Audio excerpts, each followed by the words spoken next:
श्री कृष्णा, राधे राधे। कामिका एकादशी व्रत की कथा का मैं आज आपको श्रवण करवाने जा रही हूँ। चलिए शुरू करते हैं। कामिका एकादशी का जो महत्व है वो बताते हुए अर्जुन ने कहा, हे प्रभु, मैंने आषाढ़ माह के शुक्ल पक्ष की देवशयनी एकादशी का सविस्तार वर्णन सुना।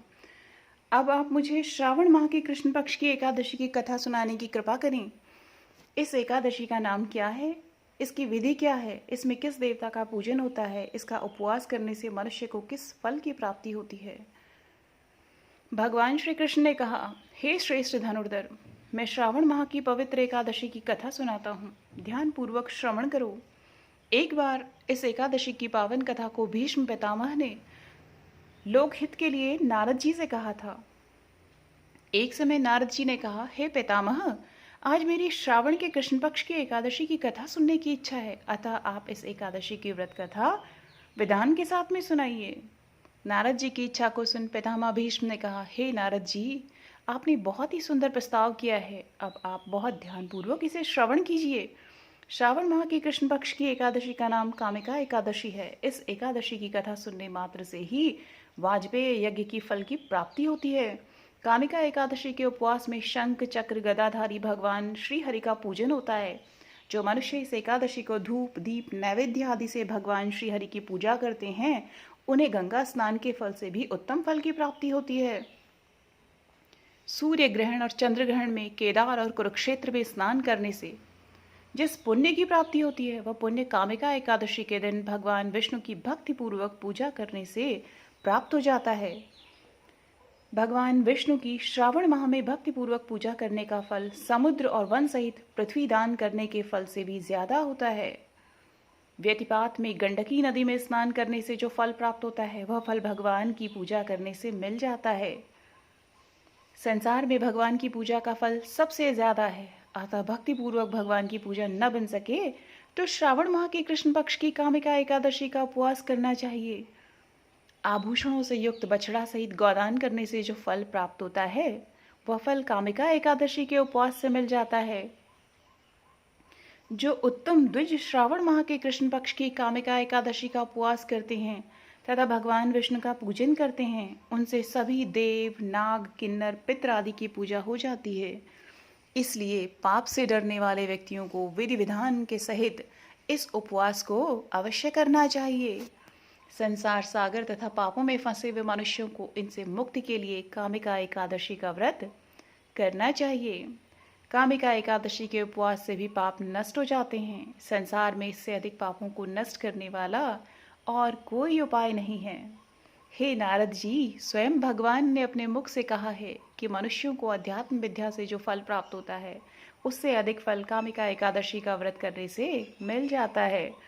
इस उपवास के करने से मनुष्य को न यमराज के दर्शन होते हैं और न ही नरक के कष्ट भोगने पड़ते हैं, वह स्वर्ग का अधिकारी बन जाता है।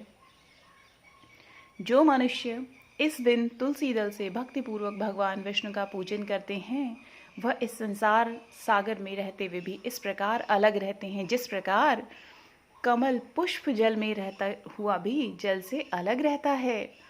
तुलसी दल से भगवान श्री हरि का पूजन करने का फल 1 बार स्वर्ण और 4 बार चांदी के दान के फल के बराबर है। भगवान विष्णु रत्न मोती मणि आदि आभूषणों की अपेक्षा तुलसी दल से अधिक प्रसन्न होते हैं। जो मनुष्य प्रभु का तुलसी दल से पूजन करते हैं, उनके सभी पाप नष्ट हो जाते हैं। हे नारद जी, मैं भगवान की अति प्रिय श्री तुलसी जी को प्रणाम करता हूँ। तुलसी जी के दर्शन मात्र से मनुष्य के सभी पाप नष्ट हो जाते हैं और शरीर के स्पर्श मात्र से मनुष्य पवित्र हो जाता है। तुलसी जी को जल से स्नान कराने से मनुष्य की सभी यम यातनाएं नष्ट हो जाती हैं। जो मनुष्य तुलसी जी को भक्ति पूर्वक भगवान के श्री चरण कमलों में अर्पित करता है, उसे मुक्ति मिलती है। इस कामिका एकादशी की रात्रि को जो मनुष्य जागरण करते हैं, उन्हें दीप दान करते हैं, उनके पुण्यों को लिखने में चित्रगुप्त भी असमर्थ है। एकादशी के दिन जो मनुष्य भगवान के सामने दीपक जलाते हैं, उनके पितर स्वर्गलोक में अमृत का पान करते हैं। भगवान के सामने जो मनुष्य घी या तिल के तेल का दीपक जलाते हैं, उनको सूर्यलोक में भी सहस्त्रों दीपकों का प्रकाश मिलता है। कामिका एकादशी की जो व्रत कथा है, एक गांव में एक वीर क्षत्रिय रहता था। एक दिन किसी कारणवश उसकी ब्राह्मण से हाथापाई हो गई और ब्राह्मण की मृत्यु हो गई। अपने हाथों मरे गए ब्राह्मण की क्रिया उस क्षत्रिय ने करनी चाहिए, परंतु पंडितों ने उसे क्रिया में शामिल होने से मना कर दिया। ब्राह्मणों ने बताया कि तुम पर ब्रह्म हत्या का दोष है, पहले प्रायश्चित कर इस पाप से मुक्त हो, तब हम तुम्हारे घर भोजन करेंगे। इस पर क्षत्रिय ने पूछा कि इस पाप से मुक्त होने के क्या उपाय हैं। तब ब्राह्मणों ने बताया कि श्रावण माह के कृष्ण पक्ष की एकादशी को भक्तिभाव से भगवान श्रीधर का व्रत एवं पूजन कर ब्राह्मणों को भोजन करा के सदक्षिणा के साथ आशीर्वाद प्राप्त करने से इस पाप से मुक्ति मिलेगी। पंडितों के बताए हुए तरीके पर व्रत कराने वाली रात में भगवान श्रीधर ने क्षत्रिय को दर्शन देकर कहा कि तुम्हें ब्रह्म हत्या के पाप से मुक्ति मिल गई है। इस व्रत के करने से ब्रह्म हत्या आदि के सभी पाप नष्ट हो जाते हैं और इहलोक में सुख भोग कर प्राणी अंत में विष्णु लोक को जाते हैं। इस कामिका एकादशी के महात्म्य के श्रवण का पठन से मनुष्य स्वर्गलोक को प्राप्त करते हैं। श्री हरि की आरती। ओम जय जगदीश हरे, स्वामी जय जगदीश हरे। भक्त जनों के संकट, दास जनों के संकट क्षण में दूर करे। ओम जय जगदीश हरे। जो ध्यावे फल पावे, दुख बिन से मन का, स्वामी दुख बिन से मन का। सुख संपत्ति घर आवे, धन संपत्ति घर आवे, कष्ट मिटे तन का। ओम जय जगदीश हरे।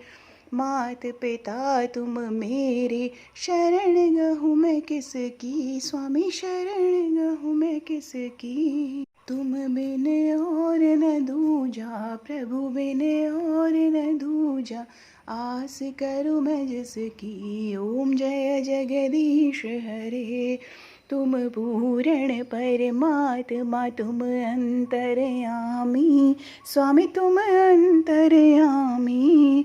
पार ब्रह्म परमेश्वर, पार ब्रह्म परमेश्वर, तुम सबके स्वामी। ओम जय जगदीश हरे। तुम करुणा के सागर, तुम पालन करता, स्वामी तुम पालन करता। मैं मूरख खलकामी, मैं सेवक तुम स्वामी, कृपा करो भरता। ओम जय जगदीश हरे। तुम हो एक अगोचर, सबके प्राणपति, स्वामी सबके प्राणपति। किस विधि मिलाऊं दयामय, किस विधि मिलाऊं दयामय, तुमको मैं कुमति। ओम जय जगदीश हरे। दीन बंधु दुख हरता, तुम ठाकुर मेरे, स्वामी तुम रक्षक मेरे। अपने हाथ उठाओ, अपनी शरण लगाओ, द्वार पड़ा मैं तेरे। ओम जय जगदीश हरे। विषय विकार मिटाओ, पाप हरो देवा, स्वामी पाप हरो देवा। श्रद्धा भक्ति बढ़ाओ, श्रद्धा प्रेम बढ़ाओ, संतन की सेवा। ओम जय जगदीश हरे। ओम जय जगदीश हरे। स्वामी जय जगदीश हरे। भक्त जनों के संकट, दास जनों के संकट क्षण में दूर करे। हरि ओम जय जगदीश हरे। बोलिए श्री हरि भगवान की जय हो। ओम नमो भगवते वासुदेवाय नमः।